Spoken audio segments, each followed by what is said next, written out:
சிந்து பைரவி என்ற எபிசோட்ல என்ன நடக்கலாம் அப்படிங்கிறத பற்றி பார்க்கலாம். இன்னைக்கான எபிசோட் அதிரடியான இன்ட்ரெஸ்டிங்கான எபிசோட் அப்படின்னு சொல்லலாம். இன்னைக்கான எபிசோட்ல கதை கொல்லப்பட்டது இருக்கு. ஆனால் அதை ஒரு வீடியோவாக பேசுறது ரொம்பவுமே கஷ்டம். முடிஞ்சால் நான் இன்னும் 2 வீடியோ கூட பேசிடுறேன். அந்த அளவுக்கு இன்னைக்கான எபிசோட். நான் ஏன் இந்த அளவுக்கு சொல்கிறேன்னா, மற்ற கதையோட கம்பேர் பண்ணும்போது இந்த கதையில் பார்த்தோம் அப்படின்னா அடுத்து என்னன்னு சொல்லி செம்ம ஃபயரிங்காக கொண்டு போகிறாங்க. இன்னைக்கான எபிசோட் ஆரம்பிக்கும் போதே அதிரடியாக இருக்குது. இப்போ பார்த்தோம் அப்படின்னாக்கா சிந்து வந்து சாமி கும்பிட்டுட்டு இருக்காங்க. முன்னாடி வந்து மகாவோட குரூப் வந்து நிற்கிறாங்க. அப்படி வச்சுக்கோங்க, ஏன்னா பேர்லாம் சொன்னால் ரொம்ப டைம் ஆகிடும். மகா குரூப்னாவே புரிஞ்சுங்க. மகா, அதே நேரத்தில் எசக்கி, கூட வந்து ஐசு, இவங்க 3 பேர் இருக்காங்கன்னு வச்சுங்க.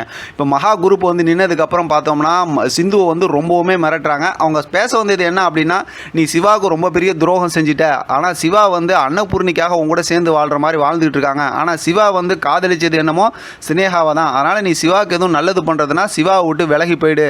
ஆனால் ஏன்னா சினேகா வந்து உன்னை சும்மா விட மாட்டாங்க, அப்படி நீ புண்ணியம் தேடிக்க அப்படிங்கிற மாதிரி சொல்லி பயங்கரமாக மிரட்டுறாங்க.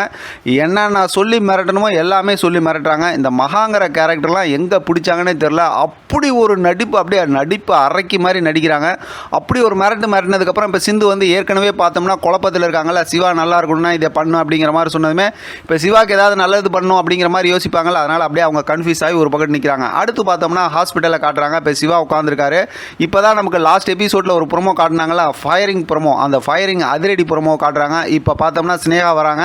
உள்ளே வந்ததுலேருந்தே ஸ்னேகா பேசுறது அப்பா அப்பா அப்பா அப்படி ஒரு பேச்சு பேசுகிறாங்க. நீ மற்ற பொண்ணுங்க மாதிரி சும்மா மூலையில் உட்காந்து அழுதுகிட்டு இருப்பேன்னு நினைக்காத அப்படின்னு சொல்லும் போதெல்லாம் அப்படியே தெறிக்க விட்டுட்டாங்க. சிவா ஆனால் வந்து அவரோட லுக்லேயே பதில் கொடுத்துட்டாருன்னா சொல்லணும்.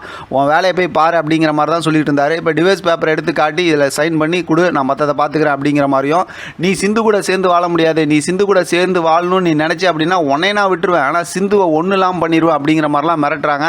இப்போ டிவைஸ் பேப்பர் எல்லாம் கொடுத்ததுக்கப்புறம் சிவா வாங்கி அதை கிழிச்சு தூக்கி போட்டதுக்கப்புறம் இதுக்கு என்ன அர்த்தம் அப்படின்னு கேட்கும்போது, நீ சிந்துவை எதுவும் பண்ணக்கூடாது, அப்படி எதாவது பண்ணினா என்னை நீ வேறு மாதிரி பார்ப்பேன்னு சொல்லி ஸ்னேகாவை பயங்கரமாக சிவா வந்து அப்படியே மிரட்டி விட்டு அங்கேருந்து போகிறாரு. ரொம்ப நேரம் இவங்க பேசுகிறாங்க. இது ஒரு முக்கியமான சாப்டர். ஒன்று அங்கே சிந்துக்கிட்ட மகா பேசுனது சூப்பரான ஒரு கதை, அதுவே ஒரு தனி எபிசோட் மாதிரி. அதே போல் வந்து சிவா கிட்ட இங்கே ஸ்னேகா பேசுனது இது ஒரு தனி எபிசோட் மாதிரி.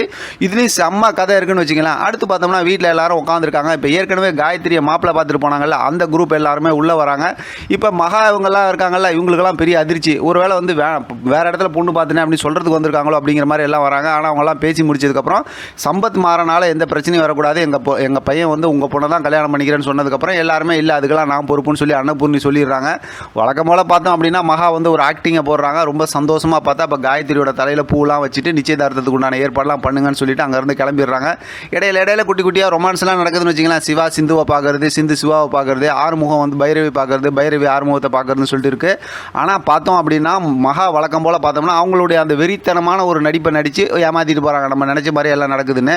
அடுத்து நீ சம்பத் மாறன்ட்ட சொல்லி அவங்க வந்து மிரட்டணும் அப்படிங்கிற மாதிரி எசக்கி கிட்ட சொல்லிடுறாங்க. இப்போ கோயிலை காட்டுறாங்க. கோயிலில் போயிட்டு அந்த நிச்சயதார்த்தத்துக்கு உண்டான ஏற்பாடையெல்லாம் செஞ்சுட்டு அந்த பத்திரிக்கைலாம் வச்சு சாமி பாதத்தில் வச்சு பூஜை பண்ணிட்டு வரணும்னு சொல்லி எல்லாம் போயிட்டு இருக்கும்போது பைரவி கையில் அடிபட்டு இருக்கிறத பார்த்தோம் அப்படின்னாக்கா அன்னபூர்ணி பார்த்துடுறாங்க. என்ன இதுன்னு கேட்கும்போது ஆறுமுகம் வந்து அதை சொல்கிறதுக்கு வராரு. ஆனால் பைரவி காலை மிதிச்சு நிறுத்திட்டு, இல்லை நான் வீட்டில் க்ளீன் பண்ணும்போது இந்த மாதிரி காயம் ஆகிடுச்சு அப்படிங்கிற மாதிரி சொல்லிட்டு அவங்க அப்படியே சமாளிச்சிடுறாங்க. அடுத்து போய் வந்து நல்லபடியாக அந்த பத்திரிக்கைலாம் வச்சு எல்லாம் சாமிலாம் கும்பிட்டு முடிச்சதுக்கப்புறம் நாங்கள் வந்து கோயிலை சுற்றி வரோம் அப்படிங்கிற மாதிரி சொல்லிட்டு அவங்க அதாவது முதல்ல வந்து சொல்கிறது வந்து காயத்ரி சொல்கிறாங்க, பைரவி நான் கூட போகிறேன் அப்படின்னு சொல்கிறாங்க. ஆனால் இதில் என்ன ட்விஸ்ட்டுன்னா, ஏற்கனவே பைரவி அந்த மாறனும் வந்து கூட ஒரு ரவுடியும் சேர்ந்து அடித்தாங்களா, அவங்க அந்த ரவுடி பார்த்துடுறாங்க. இப்போ அவங்க பார்த்ததுக்கப்புறம் நம்ம வந்து அவங்கள எதாவது பண்ணுங்கிற மாதிரி எல்லாம் பேசிகிட்டு இருக்கும்போது மாறனுக்கு ஏதோ வேலை வந்து வெளியில் போயிடுறாரு. ஆனால் அந்த ரவுடி இன்னொரு ரவுடி இருக்காங்கல்ல, அவங்க வந்து எப்படியாவது பைரவி அசிங்கப்படுத்தணும், பைரவி மேலே இடிச்சு பார்க்கணும் அப்படிங்கிற மாதிரிலாம் கோயிலை சுற்றி வரும்போது பொறுக்கிங்களாம் ஒரு சில பொறுக்கிங்களாம் இருப்பாங்கல்ல, அந்த மாதிரி வந்து மேலே அப்படி இடிச்சிட்டு இந்த மாதிரி பண்ணுறாங்க. ஆனால் பைரவிக்கு வந்து அப்படியே திரும்பி கோபமாக பார்த்துட்டு போயிடுறாங்க.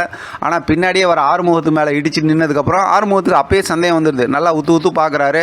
கழுத்தில் பார்த்தோம் அப்படின்னா அந்த புளிப்பல் மாதிரி ஒன்று போட்டிருந்தாங்கல்ல, அந்த நைட்டில் பிடிச்சி அடிக்கும்போது அந்த புளிப்பல்ல ஞாபகம் வந்துடுது. இப்போ ஆறுமுகத்துக்கு சொல்லவா வேணும், காங்காயம் காலம் மாதிரி அப்படியே கொம்பு சீவி விட்ட மாதிரி சரியான கோபம் வருது. அதோடு அப்படி முறைக்கிறாரு. இன்றைக்கான எபிசோட் முடிச்சிருக்காங்க.